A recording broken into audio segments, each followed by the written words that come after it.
the way here, it's apparent that, or as we're leaving these matches, Rick is outnumbered. You've got Brian Pillman in your corner. He needs somebody to be in his corner.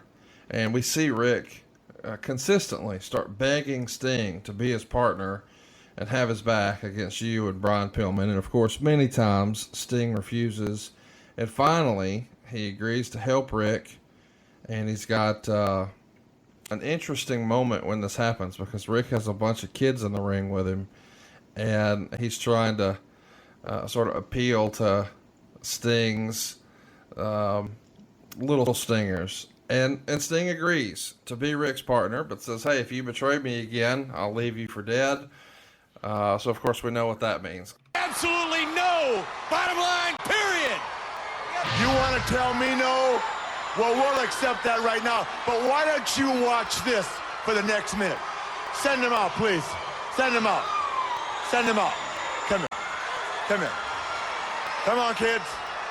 Come on. Come here. No, no, no. Puts a different light on, doesn't it? Puts a different light on it, doesn't it? Come on in here, kiddos. Hey, let me ask you kids something. Is the Stinger the greatest thing going today? Yeah! And let me tell you something. I live and breathe these little stingers right here every day of my life. And if I thought for 1 second that you, a man that has kids of your own, right? You would use these kids, especially the stingers out there, your kids, to something out of me. If I thought for 1 second you were going to use them, Flair, let me tell you something. Reluctantly, I'm going to give you the benefit of the doubt this one time. One time only. But if you swerve me in the slightest little bit, sometime down the line, Halloween Havoc for starters, wait a minute, I'm gonna leave you for dead. Dead. Halloween Havoc 95, Sting and Ric Flair in one corner, Arn Anderson and Brian Pillman in the other. The match goes around 17 minutes. They're telling a great story here where Sting is in trouble. He desperately needs to make the hot tag to Ric Flair. As soon as he does, of course, Rick immediately turns on him, and now it's 3-on-1. And we announce that the Four Horsemen are back together. Meltzer would say, the match had the most heat on the card, and the angle was very well done. Flair suffered a rotator cuff earlier in the week, and wouldn't have been able to work anywhere near 100% if they had decided to book the thing differently coming out of the Nitro match. But then again, this is probably how it was booked all along. 3 3/4 stars. We know that Rick is eventually going to have rotator cuff surgery, and I think even to this day it's still a little wonky for him.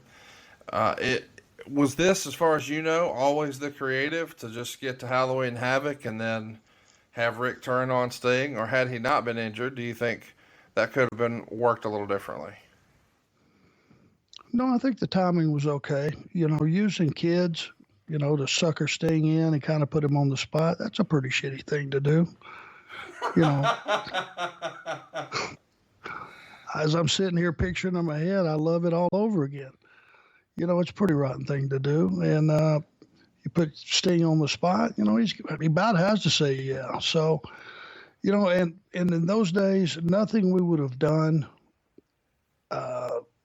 would have been to tarnish Sting's star whatsoever. He was the flagship of the company. He was the guy. He was the one that everyone could believe and trust, and they did. And for him to do the right thing at that particular point in time, I think if he would have continued to say no, in the role that Rick was in or that he was playing at that particular time, that he had a change of heart, it would have probably turned the audience on Sting. So him doing the right thing worked. I think all the pieces were in place. And when Rick turned around and turned it on him, it was like nobody saw it coming. I don't think at that particular point, if they did, there wasn't many of them because they really got with the heat. And it's one of those times where they were really pissed at the three of us. Right now, let's go to Tony Schiavone. All right, thanks a lot, Eric. Last night, at Halloween Havoc, some incredible things happened. And still to come in this telecast, fans, the footage is on its way. We will show you what happened, so stay right with us. But thanks to our friends at WCW Magazine, we did get some pictures of what happened last night as it relates to the Nature Boy Ric Flair and his match as he was partners with Sting against Arn Anderson and Flying Brian. Let's take a look at what we saw last night. Arn Anderson and Flying Brian, it was reported earlier that they had attacked the Nature Boy Ric Flair and he was injured, and we were not sure as to if he would wrestle or not. Therefore, Sting had to come to the ring by himself. And what a match it was. It was basically a one-on-two. One-on-two, Ric Flair was not anywhere to be found. Then Ric Flair made his appearance. His forehead was taped. He ran into the ring and he was waiting on Sting. As a matter of fact, he was encouraging Sting, it seemed, to make the tag. And then Sting finally did make the tag. Once he made the tag, as you see right here, brutally attacked not only by Arn Anderson and Flying Brian, but by the Nature Boy Ric Flair as well. As a matter of fact, they were holding Sting for Flair to work him as well. It was obvious then, as Flair peeled the tape from his forehead, that it was an entire farce. And at the end, of course, three men were really whooping it up.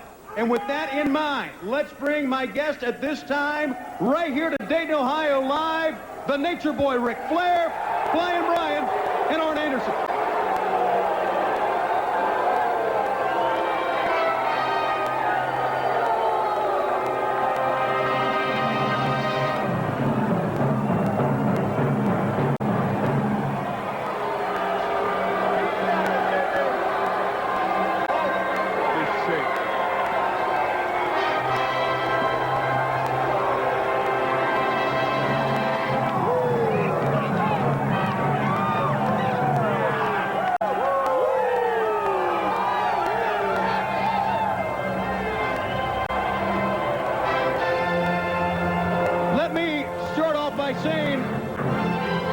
Saturday on WCW Saturday Night, I never thought I'd be standing in the ring talking to you three, but as we saw, it all happened to Sting just last night.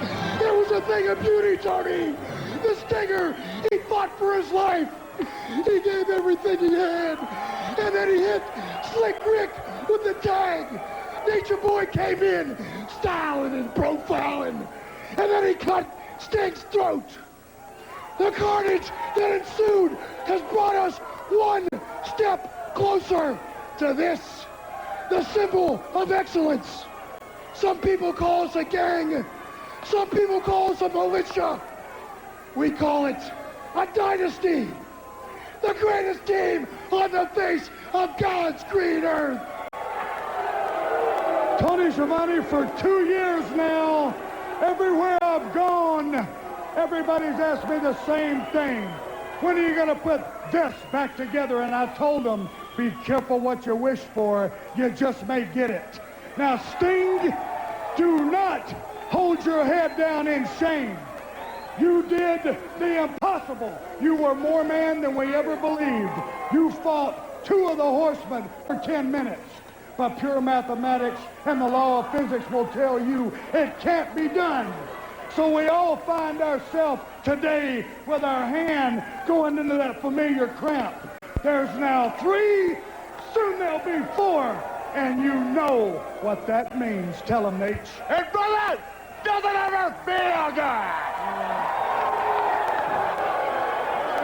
Oh my, he is pond scum. Crying out loud. Somebody go get me a bag. I want to vomit. Guess what?